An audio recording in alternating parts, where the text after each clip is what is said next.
Bueno, avanzando un poco en el tiempo, sabemos que Buenos Aires ha triunfado sobre la Confederación. Lo que vamos a ver ahora es un repaso sobre lo que fue la llamada Generación del 80. Pero como todavía, si bien avanzamos un poco en el tiempo, tenemos que ver algunas reflexiones durante el transcurso de 20 años en nuestra historia, todavía estamos muy lejos de esos tiempos. Así que vamos a cambiar un poco la fisonomía del video. Así que, bueno, me parece que ahí está un poco mejor, más acorde. Entonces decíamos que así estamos en la década de 1860, en el siglo XIX. Buenos Aires le acaba de ganar a la Confederación en la batalla de Pavón. Vimos el año pasado a la generación del 37, una generación que odiaba la figura de Juan Manuel de Rosas, a Juan Manuel de Rosas como el caudillo federal. Un caudillo que era seguido por grandes masas populares y tenía un gran apoyo.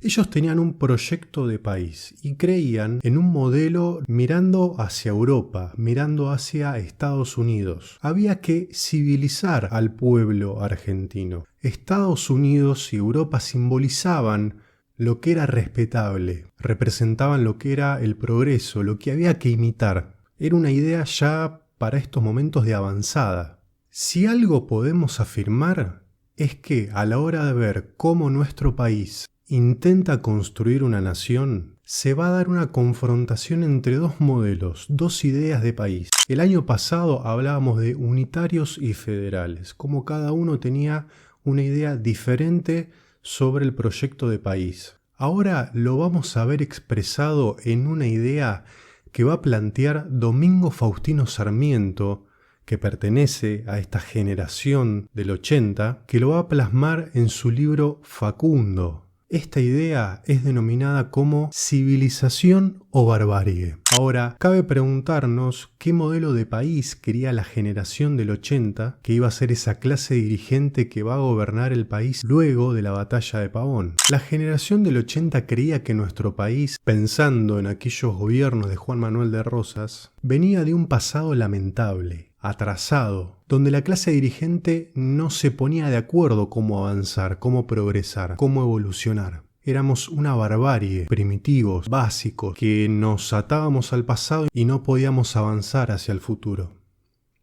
Ahora, ¿de dónde venían todas estas ideas de progreso, de modernización, de civilizar? Estas ideas que surgen en nuestro país se basan en las explicaciones de William Robertson, que muchos años antes expuso una teoría que decía que el hombre había evolucionado en 3 etapas distintas. La primera era una etapa de salvajismo. Si recordamos en primer año, esta etapa se asemeja a la vida en el Paleolítico, una vida donde el hombre vivía de la caza y la recolección, donde las sociedades eran igualitarias y quien comandaba esa sociedad era el más fuerte. Una segunda etapa sería correspondiente con la barbarie, donde el hombre pasa a lo que sería aquella etapa del Neolítico y aprende de la agricultura, se queda sentado en un lugar, practica lo que sería el pastoreo y la domesticación de los animales. Y una tercera y última etapa donde el hombre evolucionando llega a ser civilizado, que es la etapa superior del desarrollo humano, en donde llega a su plenitud.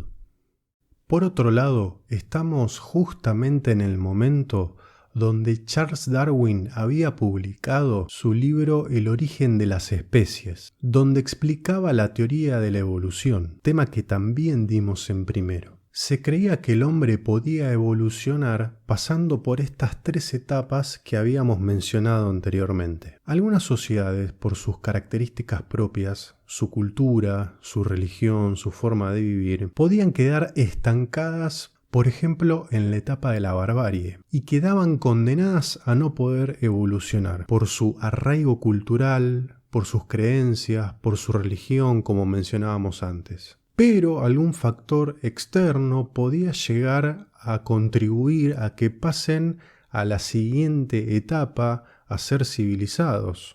ese camino de la barbarie a ser civilizado era un camino lento y gradual. Ahora, ¿cuál podía ser ese factor externo que pueda contribuir a que una sociedad que supuestamente estaba condenada a vivir en la barbarie podría llegar a evolucionar? Bueno, muchos teóricos, como hablábamos anteriormente, creían que teniendo una mirada hacia Occidente, mirando hacia Europa o el modelo de los Estados Unidos, era una manera de poder civilizar. Si uno imitaba ese tipo de cultura, se imitaba al ciudadano europeo, al ciudadano estadounidense, se podría llegar a civilizarse un poco más rápido. Para explicarlo en palabras simples,